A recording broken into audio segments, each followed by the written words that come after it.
Hi Daisy, welcome to this lesson. So today we'll be looking at how to write a narrative, and you recall from the first session that we had that I said that a narrative is actually one of the most important compositions in English because you are always going to have a narrative in your paper 1. Okay, so it's very important that we learn how to write a narrative. Now, the word narrative really means this right here. Okay, it means to tell a story. So it comes from a verb the verb narrate, which means to tell a story. Now, what is to tell a story? That's really what I want us to look into today, because sometimes you'll be tempted to describe events only and think that you have told a story. Okay, but we'll look into some of these things. So first thing is first, when you're writing a narrative, you're simply telling a story. And what that means is that you are relating events or recounting events as witnessed by a person. That person can be you, that person can be a group of people that include yourself, or that person can simply be another person. Okay, most important thing to remember here, and as you look at a question in paper 1, you always have to ask yourself, am I going to tell this story as the person who witnessed, or am I going to tell the story of a person who witnessed whatever I'm about to write about? So it's very important that we remember that to narrate is to tell a story, and secondly, that to narrate is to recount events as they happened, or events as they were witnessed by another person. Okay. Thirdly, what we need to bear in mind is that a narrative can be, a real, or it can be fake. You can write about something that actually happened, or you can just imagine something, at the end of the day. What's most important is that the structure, the English, the language in there is on point. It doesn't matter whether you tell a real story or a fake one. In fact, I have found that fake stories are actually the ones that are most interesting. But if you do have a real event that happened to you that's very exciting, you are free to write about it. Just remember that a narrative can be real or it can be fictitious. It really doesn't matter.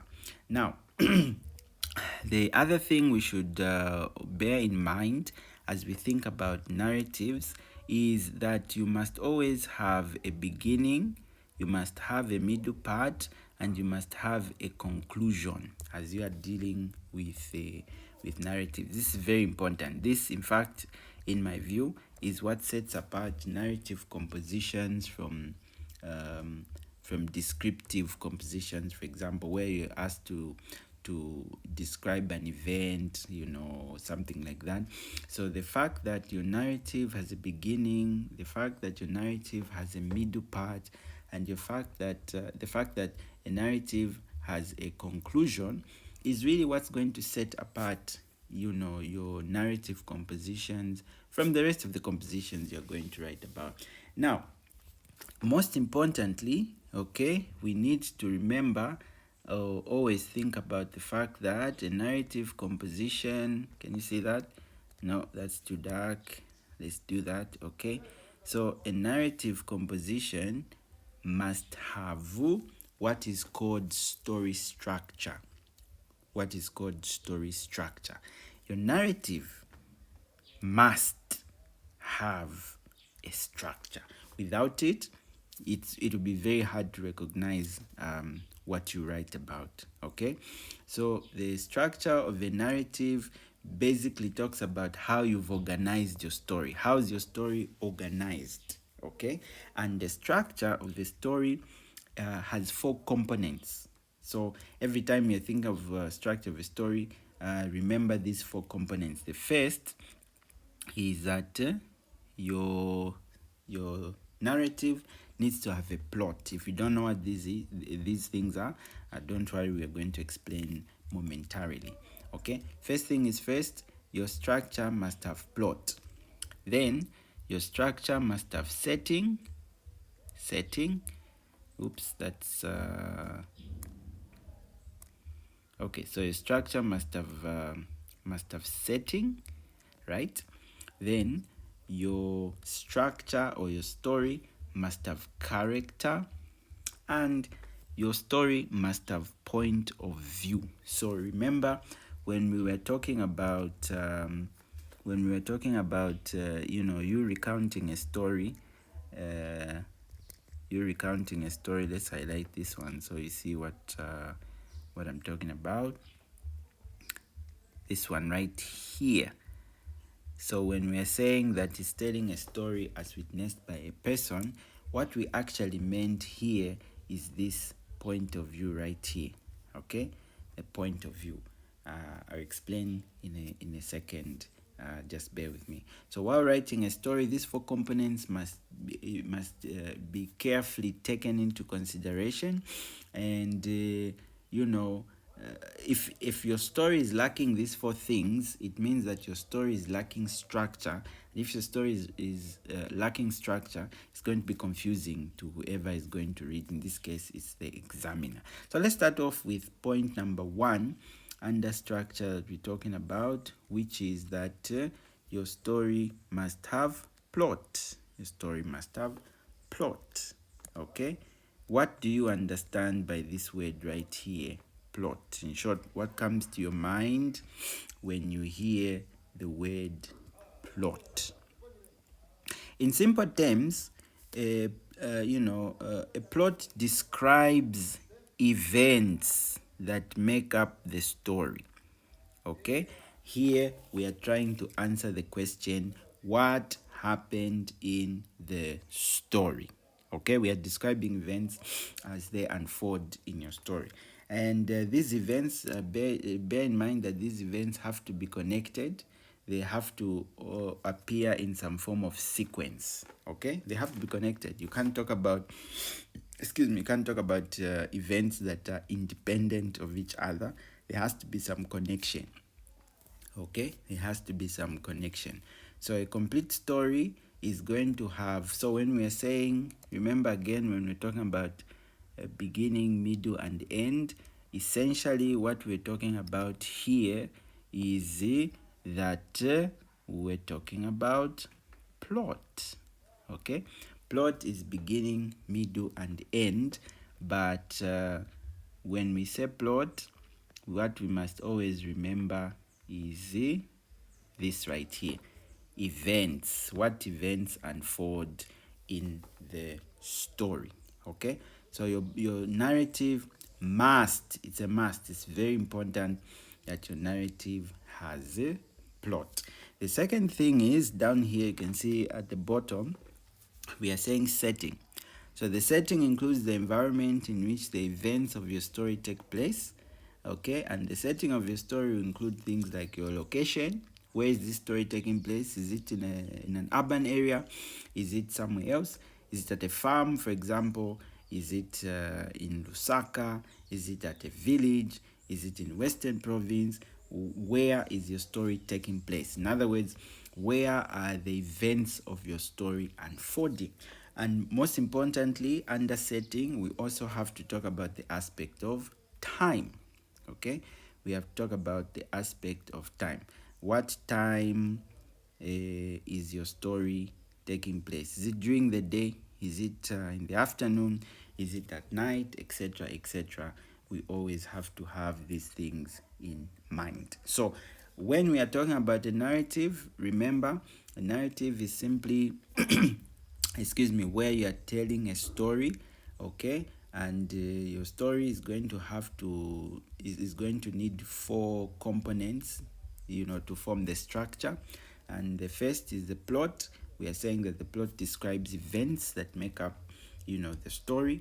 And then your story also needs setting. But that's not it, because here you probably have noticed already that here we said, right here we said that your story is going to need plot, setting, character, and point of view. So those are just the two. The third thing we'll look at is the character. Okay, the character of your story. Your story is going to need the characters. So let me pause here and ask you a question. When you hear the word character, what comes to mind? Okay, so if you said that character represents these things right here, okay, a person, an animal, a figure, or anything else that is involved in the story, then you'll be right. So simply put, when we say character in a story, we are talking about a person or thing that is involved in the story. A person or thing that is involved in the story. And good characters are actually very, very central to a good story. Okay, so you can have people in your story, you can have animals, you can have trees, dogs, etc., etc. As long as those things, those people or trees or animals, whatever, are taking place in the story and they have a very central role in the story, then those are characters for your story. Okay, if you are writing, if you read novels, actually, before I go to the writing part, you'll notice that there's actually no limit, okay, to the number of characters that your story or that your novel, the novel you've read probably had. There was no limit whatsoever. But at grade 12, I encourage you to only stick to not to write excuse me, narratives that don't have more than 4 characters, and I explain in a bit why. Well, maybe let me say it just now. The reason is you are writing between 250, okay, to 350 words. Okay, you're writing between 250 to 350 words, so that means you don't have enough time to actually develop your characters. Okay, so stick to 3 if you can. That would be good, because really you don't need to waste a lot of time talking about your characters when what the examiner is interested in is how your story unfolds. Okay, so characters are extremely important. Now, don't forget, we've talked about plot, we've talked about setting, and we've talked about character. Character being the person or thing that's taking place or that is rather involved in your story. Okay, and I have mentioned that if you can stick to at least the 3 characters in your story, that would be great. The fourth thing that we're going to look at regarding the structure of your narrative is this right here: point of view. Point of view. Point of view. What is point of view? The point of view of the story is the angle from which the story is being told. In short, the point of view shows who is telling the story. Okay? Is it you or is it somebody else? So as you think of writing your narratives, you must always think from which angle are you going to tell your story. And here we have said that there's 3 that we are going to look at. You might have heard of these or you might not have, but these are extremely, extremely important to look at, because really they'll determine whether your narrative composition is deserves an A plus, or deserves a pass if you like, or it deserves a D, right? Knowing which angle your story is being told. Okay, now the first one we have said here is the first person point of view. Okay, the first person point of view. This is when the narrator of the story refers to himself or herself. In other words, this is when the person who is narrating the story is also the person who was involved in the story. Or to put it in another way, the person who is telling the story is also a character in the story. And this is where you see use of pronouns such as I, use of pronouns such as me, my, mine, etc., etc. These show that the story that you are reading, or the story that you are writing in this case, is being told from the first person point of view. All right. The other angle of narration talk about is the second person point of view, and really here we are saying that the reader is directly addressed with the you, or your, or yours. Okay, this method is mostly used in children's books where the reader is being addressed directly. So I have not read many, apart from children's books, of course, I have not read many works that actually use this particular point of view. So the one that you are going to see mostly is the first person point of view and the third person point of view. The third person point of view. So this point of view allows the narrator to tell the story as an outsider looking in. And here you are going to see pronouns such as he, she, it, they, and so on. So the narrator was not actually directly involved in the story. So if you are writing from this point of view, you are really not, one of the characters that was involved in the story, in the plot.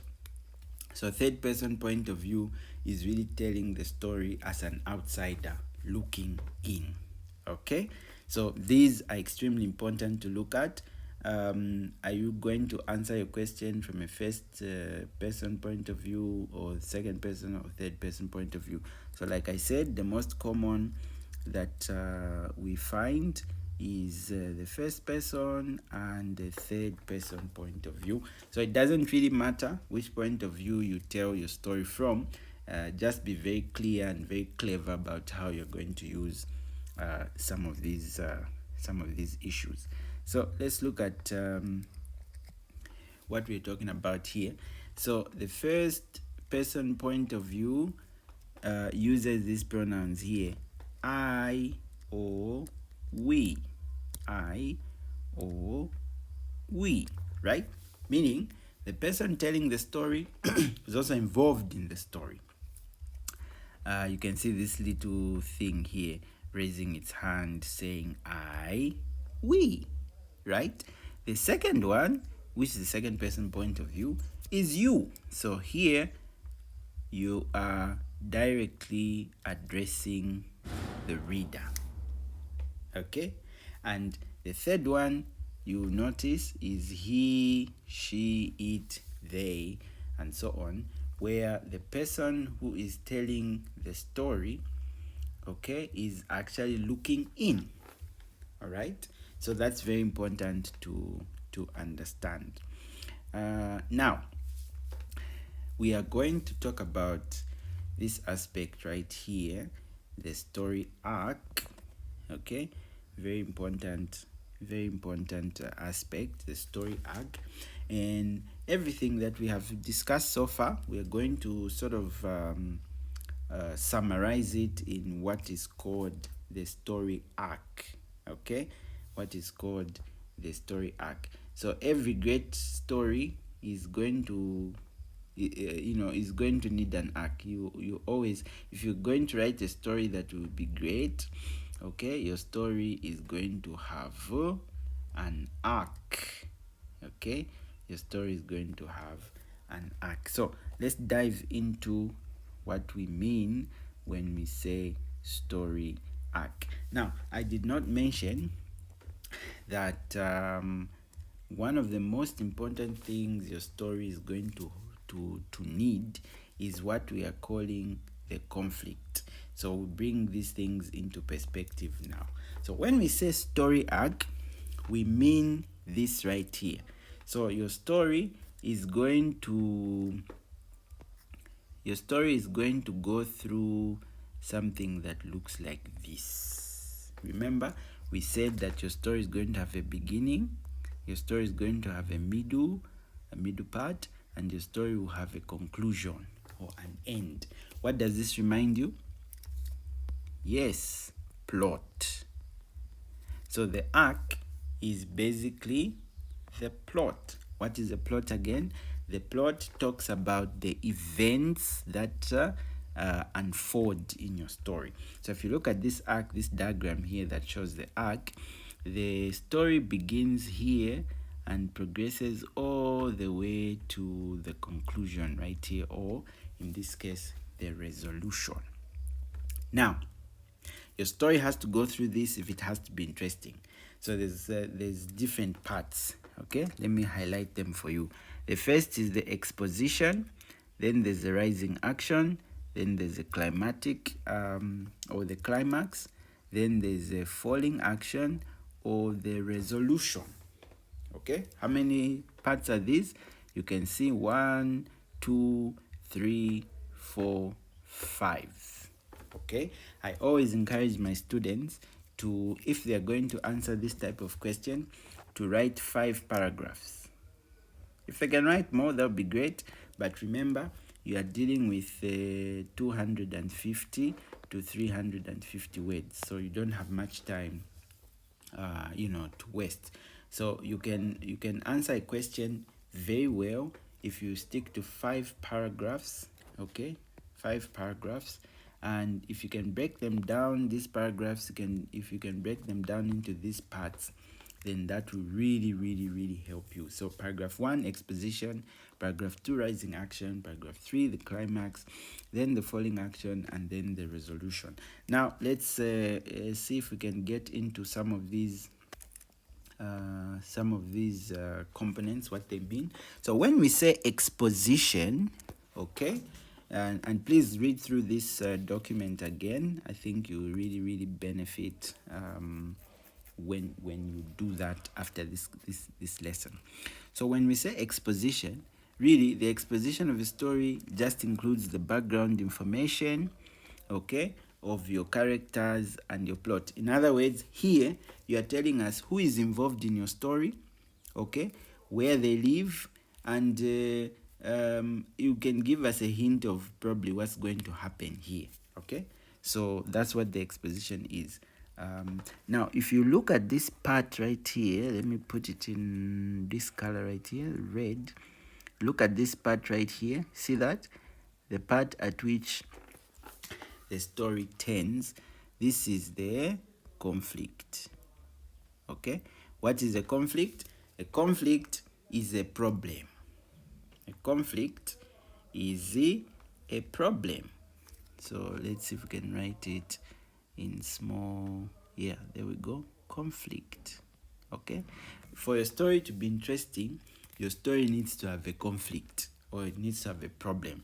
So your characters whom you introduce to us in your exposition have to go through some kind of problem, and then we'll now look at what we mean when we say rising action here. In fact, there's a conflict that I was talking about.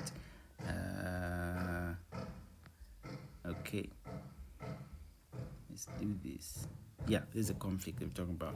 So the conflict lies just at the point, which the line makes an upward angle, and the conflict is essentially a problem, like I was trying to say. So your characters are going to go through some kind of, or are going to face a problem, and then we come to the rising action right here. The rising action right here.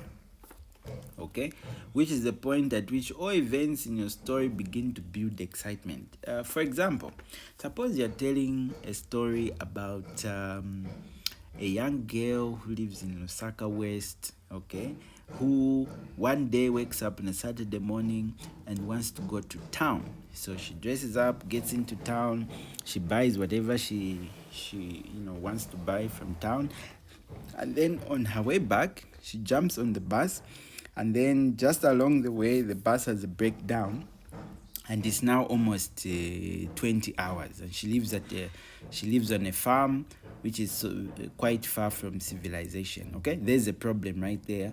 The bus has broken down, and the driver of the bus mentions, who in this case is going to be one of your characters, mentions that the bus won't be fixed anytime soon, so those that want to go can just find their way. Okay, and then she starts walking, and as she's walking home, it's dark. Remember, it's almost 21 hours at this point. Okay, she meets some people, so a group of men, let's say a group of 6 men. Okay, when they see her, They start chasing after her, and so all of this that I'm narrating to you is part of the rising action. Okay, there's a problem, and your character is trying to solve the problem. Then we reach this part right here, the climax, which in this case is going to be a paragraph 3. Paragraph 3, I beg your pardon. So what is a climax? This is the point at which your story reaches its most exciting moment. Okay, it's also the turning point of the story, where it becomes clear whether that problem, remember the problem that the conflict has brought about, okay, that problem is either going to be solved or not. Okay, the problem is the bus has broken down, and your character is now trying to go home, and then she's being chased by these men. So climax, are the men going to catch her? If they do, what are they going to do to her? Or is she going to manage to escape? If she does, how is she going to escape, and how does she find her way home? Okay, then we have the falling action, okay, which is the next phase of the story. And at this point, the story begins to sort of wind up. So are those men, what do they do to those men? Have they been caught if they've done something bad, or did they go scot-free, or stuff like that? Okay, so if you left any loose ends or any question marks in your reader's mind, this is the point at which you solve all of these questions. And then finally, we have the resolution. In short, how does the story end? Does the story have a happy ending? Does the story have a sad ending? Is there justice that has been served? Is there, what has happened? Okay, how has the story resolved or ended? That's what is in the resolution. So remember, if you can break down your composition into these 4 parts, paragraph 1 to talk about the exposition, and the paragraph 2 talk about the conflict and the rising action, paragraph 3 the climax, paragraph 4 the falling action, and paragraph 5 the conclusion, where you're answering this question right here: how does the story end? Then it will really benefit the person who is going to read. But in this case, it will help you a great deal to write a story that is exciting, but also a story that your reader, in this case the examiner, is going to enjoy reading. Okay, so I just gave a few notes here that for purposes of the grade 12 and GC exams, important to remember that narrative compositions come in paper 1, and they actually weigh so narrative compositions come in paper 1, they actually are 20 marks. And this was me just trying to say that I personally encourage you to write a narrative composition in the exam because of several reasons. One of those reasons is that a narrative composition is actually arguably the most flexible type of composition, which allows you to use a range of linguistic skills and creativity. Okay, and so that is why I would encourage you to answer a narrative composition. Secondly, before attempting to answer a narrative composition, please make sure that you understand what the question is requiring you to do. Understand the questions. It's extremely paramount that you do this. Okay, let me highlight it. Before attempting to answer, please understand the question, because some questions will be plain and simple, others will actually require you to put on your thinking cap, because they'll be asked from using idiomatic expressions. Okay, and so you have to really be sure that you've understood the question before you attempt to answer. Once again, don't forget that you'll be required to write between 250 350 words, and if you can write 5 paragraphs, that would be great. But even if you did 4 to 6 paragraphs, those will still be enough provided that your story has structure, your story is grammatically sound, and your story is interesting. Okay, here's an example of how questions are set, right? So you see here, choose any of the following narrative compositions and write it down. Well, in this case, you won't have to do that, but just to show you how these questions are asked. So question 1, write a story with one of the following titles. Here the question is asking you to write about one of the following, and these are going to be your titles. Okay, if you choose A, the title here is Q1 to 100. Q1 to 100. What does that mean? If you are not sure what this is, walk away from it. Number 2, justice delayed is justice denied. Again, do you understand what this here question is asking you to do? If you don't, then avoid it. Now look at question number I actually said number 4 when it should have been number 2. Okay, look at this question right here. Write a narrative with the title A Bad Penny Always Stands Up. Again, what does this particular question mean? Okay, you need to be aware of some of these things. So when we do have time, we are going to look at what some of these statements mean, but this is just an example of how narratives are asked. You can see there's so many here. Write a story that ends. So this one, you see question 1, A and B is saying that's the title over there. Then the question, we're supposed to be question 2, is again saying title. The next one also says title. This one here, the one that says 6, which is supposed to be number 4, says write a story that ends. So this one has to end. Indeed, adversity makes strange bedfellows. If you don't know what this means, run away. Then there's those ones that are very simple, like this one here. Write a story beginning, a watched pot never boils. A watched pot never boils. This one right here. Okay, watched pot never boils. Never boils. And then you look at others like this one, fools rush in where angels tread, or ending and then it was dark. So the point here is that narrative compositions will be asked in different ways. Your job is to try and understand what the question is requiring you to do, and then doing it the best of your abilities. So that was a quick run through of what this document that I sent to you was. So again, please find the time to read through, and let's discuss in person tomorrow. I hope this video reaches you in good time, so you can at least watch and then learn. So we'll see you tomorrow. So we are resuming our classes tomorrow. You are going to learn, of course, those are the subjects that you are supposed to learn, and then we'll also sit to have a little discussion around this. So what I want you to do in this particular case, I want you to answer this question right here. Right here. Let me highlight it nicely so that you can see.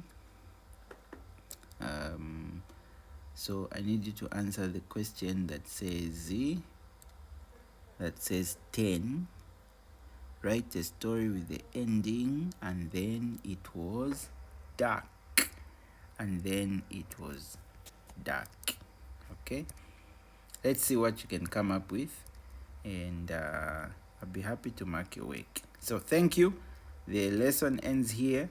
Let's talk in person.